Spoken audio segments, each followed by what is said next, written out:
Moroto Amateur Dramatics, MADS, welcomes you to this recording of The Importance of Being Earnest, performed in Moroto, Karamoja, Uganda, on the 11th of May 2013. Unfortunately, the first 10 minutes of the recording were lost, and so we have tried to create an impression of the opening scene through a mix of still photos, audio recording, and script. But first, let me introduce you to the show cast. We all live and work in Moroto, but our roots are in Uganda and from pretty much all around the world. And now, get ready for the show. After a few slides, the video picks up as Algernon confirms that Jack is a Bunburyist, as he had suspected. Enjoy the show.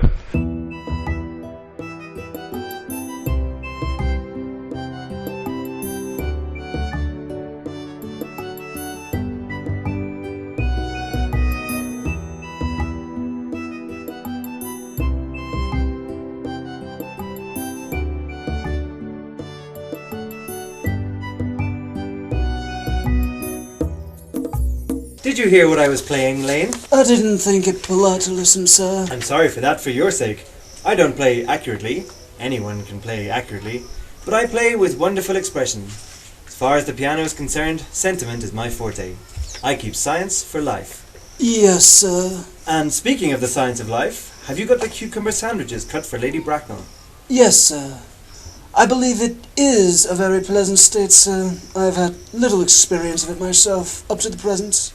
I've been married once, and that was in consequence a misunderstanding between myself and a young person. I don't know that I'm much interested in your family life, Lane. No, sir, it is not a very interesting subject. I never think of it myself. Very natural, I'm sure. That will do, Lane, thank you. Lane's views on marriage seem somewhat lax. Really, if the lower orders don't set us a good example, what on earth is the use of them? They seem, as a class, to have absolutely no sense of moral responsibility. How are you, my dear Ernest? What brings you up to town? Oh, pleasure, pleasure. What else should bring one anywhere? Eating as usual, I see, Algie. I believe it is customary in good society to take some slight refreshment at 5 o'clock. Where have you been since last Thursday? I'm in love with Gwendolyn. I've come to town expressly to propose to her. I thought you'd come up for pleasure. I'd call that business. How utterly unromantic you are. I really don't see anything romantic in proposing. It's very romantic to be in love. There's nothing romantic about a definite proposal. Why? One may be accepted. One usually is, I believe. Then, the excitement is all over. The very essence of romance is uncertainty. If I ever get married, I'll certainly try to forget that fact. Well, my dear fellow, you need not eat it as if you were going to eat it all. You behave as if you were married to her already. You are not married to her already, and I don't think you ever will be. Why on earth do you say that? Well, in the first place, girls never marry the men they flirt with. Girls don't think it right. Oh, that is nonsense. It isn't. It's a great truth. It accounts for the extraordinary number of bachelors one sees all over the place. In the second place, I don't give my consent. Your consent? My dear fellow, Gwendolyn is my first cousin. And before I allow you to marry her, you'll have to clear up the whole question of Cecily. I think that is rather mean of you, Ernest, I must say. However, it makes no matter. For, now that I look at the inscription inside, I find that the thing isn't yours at all. Of course it's mine. You have seen me with it 100 times, and you have no right whatsoever to read what is written inside. It is a very ungentlemanly thing to read a private cigarette case. Oh, it is absurd to have a hard and fast rule about what one should read and what one shouldn't. More than half of modern culture depends on what one shouldn't read. I am quite aware of the fact, and I don't propose to discuss modern culture. It isn't the sort of thing one should talk of in private. I simply want my cigarette case back. Yes, charming old lady she is too. Lives at Tunbridge Wells. Just give it back to me, Algie. But why does she call herself Little Cecily if she is your aunt and lives at Tunbridge Wells? From Little Cecily, with her fondest love. My dear fellow, what on earth is there in that? Some aunts are tall, some aunts are not tall. That is a matter that surely an aunt may be allowed to decide for herself. You seem to think that every aunt should be exactly like your aunt. That is absurd. For heaven's sake, give me back my cigarette case. It isn't Ernest. It's Jack. You've always told me it was Ernest. I've introduced you to everyone as Ernest. You answer to the name Ernest. You look as if your name was Ernest. You are the most earnest-looking person I ever saw in my life. It is perfectly absurd that you're saying your name isn't Ernest. It's on your cards. Here is one of them. Mr. Ernest Worthing, B4, the Albany. I'll keep this as proof that your name is Ernest if you ever attempt to deny it to me, or to Gwendolyn, or to anyone else. Well, my name is Ernest in town and Jack in the country, and the cigarette case was given to me in the country. Yes, but that does not account for the fact that your small Aunt Cecily, who lives at Tunbridge Wells, calls you her dear uncle. Come, old boy, you better much have this thing out at once. My dear Algie, you talk exactly as if you were a dentist. It is very vulgar to talk like a dentist when one isn't a dentist. It produces a false impression. That's exactly what dentists always do. Now come on, tell me the whole thing. What you are is a Bunburyist. You are one of the most advanced Bunburyists I know. What on earth do you mean? You have invented a useful younger brother so that you may come up to town whenever you choose. I have invented a valuable permanent invalid friend by the name of Bunbury, so that if it wasn't for Bunbury's extraordinarily bad health, I wouldn't be able to dine with you tonight at Willis's, for I've really been engaged to Aunt Augusta for more than a week. I haven't asked you to dine with me anywhere tonight. I'd much better dine with your Aunt Augusta. I haven't the slightest intention of doing anything of the sort. For one thing, I dined with her on Saturday, and once a week is quite enough to dine with one's own relations. In the second hand, whenever I dine there, I'm treated like a member of the family, and sat down with either two women or none at all. In third place, I know precisely who she's going to sit me next to. She will sit me next to Mary Farquhar, who always flirts with her own husband across the table. That is not very pleasant. In fact, it's not even decent. And that sort of thing is enormously on the increase. The amount of women in London who flirt with their own husbands is purging one's clean linen in public. And besides, now that I know that you are a Bunburyist, I want to talk to you about the matter. I want to tell you the rules. I am not a Bunburyist at all. If Gwendolyn accepts me, I am going to kill my brother. Indeed, I think I will kill him in any case. Cecily is a little too much interested in him. It is rather a bore. So I am going to get rid of Ernest. And I strongly advise you to do the same with your invalid friend who has the absurd name. Nothing will induce me to part with Bunbury, and if you ever get married, which at the moment looks very improbable, you'll be very glad to know Bunbury. A man who marries without knowing Bunbury has a very tedious time of it. That is nonsense. If I marry a charming girl like Gwendolyn, and she is the only girl that I've ever met that I would marry, I certainly will not want to know Bunbury. Then your wife will. You seem to forget, dear boy, that in marriage, 3 is company and 2 is none. That, my dear friend, is the theory that the corrupt French drama has been propounding for the last 50 years. And the happy English home has proved in half that time. Oh, for heaven's sake, don't try to be cynical. It's perfectly easy to be cynical. It isn't easy to be anything nowadays. There's such a lot of beastly competition about. In any case, I think that is Gwendolyn and Aunt Augusta. Now, if I get Aunt Augusta out of the room so that you may propose to Gwendolyn, can I dine with you tonight at Willis's? I suppose so, if you want to. Yes, but you must be serious about it. I hate people who are not serious about meals. It is so shallow of them. Lady Bracknell and Miss Fairfax, thank you, Lady. Good afternoon, dear Algernon. I hope you're behaving very well. I'm feeling very well, Aunt Augusta. That is not quite the same thing. In fact, the two things rarely go together. My Gwendolyn, you are smart. I am always smart. Am I not, Mr. Worthing? You are quite perfect, Miss Fairfax. Oh, I hope I'm not that. That would leave no room for development. And I intend to develop in many directions. I'm sorry we're a little late, Algernon, but I was obliged to call on dear Lady Harbury. I hadn't been there since her poor husband's death. I never saw a woman so altered. She looks quite 20 years younger. And now I'll have a cup of tea and one of those nice cucumber sandwiches you promised me. Certainly, Aunt Augusta.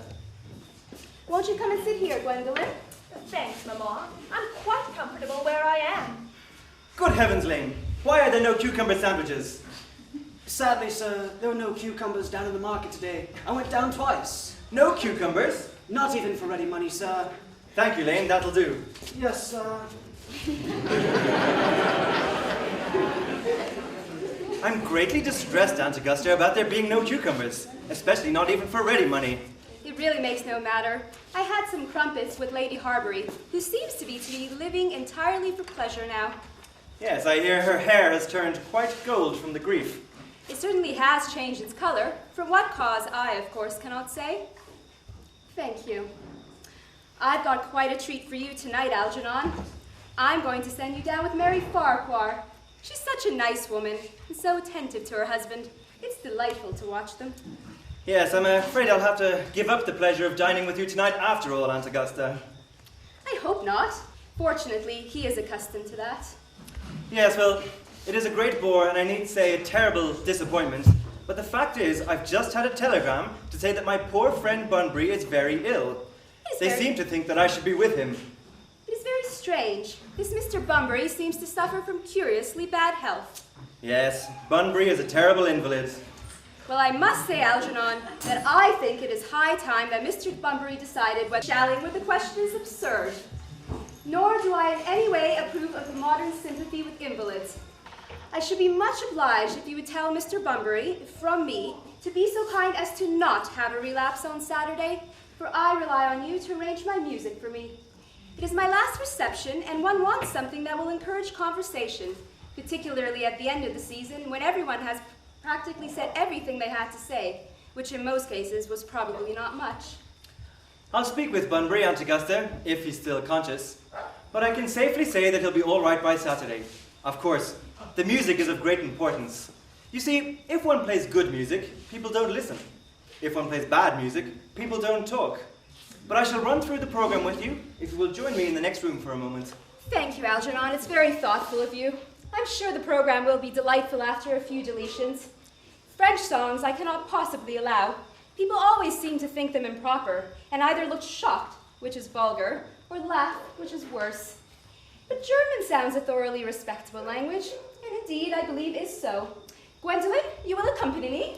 Certainly, Mamma. Charming day it has been, Miss Fairfax. Pray, don't talk to me about the weather, Mr. Worthing. Whenever someone talks to me about the weather, I always feel quite certain that they mean something else. And that makes me so nervous. I do mean something else. Yes, I thought so. In fact, I am never wrong. And I would like to be allowed to take advantage of Lady Bracknell's temporary absence. I would certainly advise you to do so.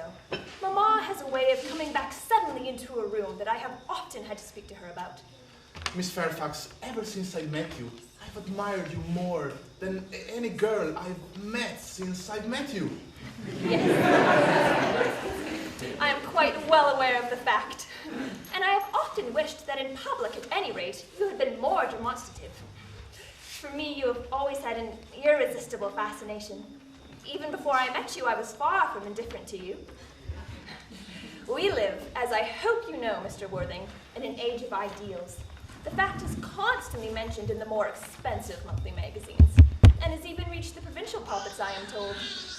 My ideal has always been to love someone by the name of Ernest. There's something in that name that inspires absolute confidence. From the moment Algernon first mentioned to me that he had a friend called Ernest, I knew I was destined to love you. You really love me, Gwendolen. Passionately. Darling, you don't know how happy you've made me. My own Ernest. But you don't really mean to say that you couldn't love me if my name wasn't Ernest. But your name is Ernest. Yes, I know it is. But suppose it was something else. Do you mean to say you couldn't love me then? Ah, well that is clearly a metaphysical speculation. And like most metaphysical speculations, has very little reference to the actual facts of real life as we know them. Really, darling, to speak quite frankly, I don't much care for the name of Ernest. I don't think the name suits me at all. It suits you perfectly. It is a divine name. It has a music all of its own. It produces vibrations. Really, Gwendolen. To speak quite frankly, I think there are lots of much nicer names around. Take Jack, for instance. A charming name. Jack. There is very little music in the name Jack, if any at all. It does not thrill. It produces absolutely no vibrations. I have known several Jacks, and they were all, without exception, more than usually plain. Besides, Jack is the notorious domesticity for John, and I pity any woman married to a man called John. She would probably never be allowed to know the entrancing pleasure of a single moment's solitude. No, the only really safe name is Ernest. Well, Gwendolyn, I must get christened at once. I mean, we must get married at once. There is no time to be lost. Married, Mr. Worthing? Well, surely. You know I love you, and you led me to believe, Miss Fairfax, that you were not completely indifferent to me. I adore you, but you haven't proposed to me yet. Well, may I propose to you now? I think it would be an admirable opportunity. And just to spare you any possible disappointment, Mr. Worthing, I think it only fair to tell you beforehand that I am fully prepared to accept you. Gwendolyn. Yes, Mr. Worthing, what have you got to say to me? You know what I've got to say to you. Yes, but you don't say it. Gwendolyn, will you marry me? Of course I will, darling. How long you have been about it! I'm afraid you have very little experience in how to propose. My own one, I've never loved anyone in the world but you. Yes, but men often propose for practice. I know my brother Gerald does. All my girlfriends tell me so. What wonderfully blue eyes you have, Ernest. They are quite blue. I hope you will always look at me just like that, especially when there are other people present. Mr. Worthing, rise, sir, from this position. It is most improper. Mamma, I must beg you to retire. This is no place for you. And besides, Mr. Worthing has not quite finished yet. Finished what, may I ask? Mr. Worthing and I are engaged, Mamma. Pardon me, but you are not engaged to anyone. When you do become engaged to someone, I or your father will inform you of the fact. An engagement should come on a young girl as a surprise, pleasant or unpleasant, as the case may be. It is hardly a thing she can be allowed to arrange for herself. And now I have some questions to put to you, Mr. Worthing. While I'm making these inquiries, you, Gwendolyn, will wait for me below in the carriage. Mamma? In the carriage, Gwendolyn. Gwendolyn, the carriage. Yes, Mamma. You can take a seat, Mr. Worthing. Thank you, Lady Bracknell. I prefer standing. I feel bound to tell you that you are not down on my list of eligible men, though I do share the same list as the dear Duchess of Bolton. We work together, in fact. However, I am prepared to enter your name should your answers be what a really affectionate mother requires. Do you smoke? Well, yes, I must admit I smoke. I'm glad to hear it. A man should always have an occupation of some kind. There are far too many idle men in London as it is. How old are you? 29. A very good age to be married at. Now, I have always been of the opinion that a man who desires to be married should know either everything or nothing. Which do you know? Well, I know nothing, Lady Bracknell. I am pleased to hear it. I do not approve of anything that tampers with natural ignorance. Ignorance is like a delicate, exotic fruit. Touch it and the bloom is gone. The entire theory of modern education is radically unsound. Fortunately, in England at any rate, education produces no effect whatsoever. If it did, it would surely prove to be a danger to the upper classes and probably lead to acts of violence in Grosvenor Square. What is your income? Between 7,000 and 8,000 a year.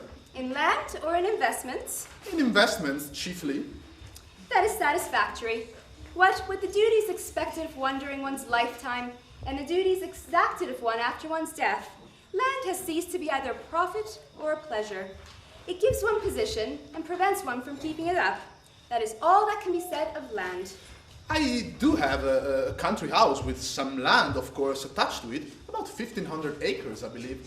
But I don't depend on that for my real income. In fact, as far as I can make out, the poachers are the only people who make anything out of it. A country house? With how many bedrooms? Well, that is a matter that can be cleared up afterwards. I do hope you have a townhouse. A girl with a sweet, innocent nature like Gwendolyn can hardly be expected to live in the country. Yes, I own a house in Belgrave Square, but it is let by the year to Lady Bloxham. Of course, I can get it back whenever I like, at 6 months' notice. Lady Bloxham, I do not know her. Oh, she goes about very little. She is a lady considerably advanced in years. Nowadays that is no guarantee of respectability of character. What number in Belgrave Square? 149. The unfashionable side. I thought there was something. However, that can be altered easily enough. Do you mean the fashion or the side? Both, if necessary, I presume. What are your politics? Oh, I am afraid I really have none. I'm a liberal unionist. They count as conservatives. They dine with us, or come round in the evenings at any rate. And now to minor matters. Are your parents living? I have lost both my parents. To lose one parent, Mr. Worthing, may be considered misfortune. To lose both looks like carelessness. Who was papers called the Purple of Commerce? Or did he rise through the ranks of aristocracy? I'm afraid I really don't know. The fact is, Lady Bracknell, I said I had lost both my parents. It would be nearer the truth to say that my parents seem to have lost me. I don't actually know who I am by birth. I was found. Found? The old Mr. Thomas Cardew, a gentleman of a very kindly and charitable disposition, found me and gave me the name of Worthing, because he happened to have a first-class ticket for Worthing in his pocket at the time. Worthing is a place in Sussex. It's a seaside resort. And where did this charitable gentleman with the first-class ticket to this seaside resort find you? In a handbag. A handbag? Yes, Lady Bracknell, I was in a handbag. A somewhat large, black leather handbag with handles to it. An ordinary handbag, in fact. And in what locality did this Mr. James or Thomas Cardew come across this ordinary handbag? The Brighton line. The line, sir, is immaterial. I must say I'm somewhat bewildered by what you have told me. To be born, or at any rate bred, in a handbag, whether it has handles or not, seems to me to display contempt for the ordinary decencies of family life, which reminds one of the worst excesses of the French Revolution. And I presume you know what that unfortunate movement led to? As for the particular locality in which the handbag was found, a cloakroom at a railway station may serve to conceal a social indiscretion. Has, in fact, probably been used for that purpose before, but it can hardly be regarded as an assured basis for a respectable position in good society. May I ask you then what you would advise me to do? I need hardly say I would do anything in the world to ensure Gwendolyn's happiness. Mr. Worthing, I would strongly advise you to try and acquire some relations as soon as possible, and to make a definite effort to produce at any rate one parent of either sex before the season is quite over. I don't see how I could possibly manage to do that. I can produce the handbag at any moment. It is in my dressing room at home. I really think that should satisfy you, Lady Bracknell. Me? What has it to do with me? You can hardly imagine that Lord Bracknell and I would dream of allowing our only daughter, a girl brought up with the utmost care, to marry into a cloakroom and form an alliance with a parcel. Good day, Mr. Worthing. Good day.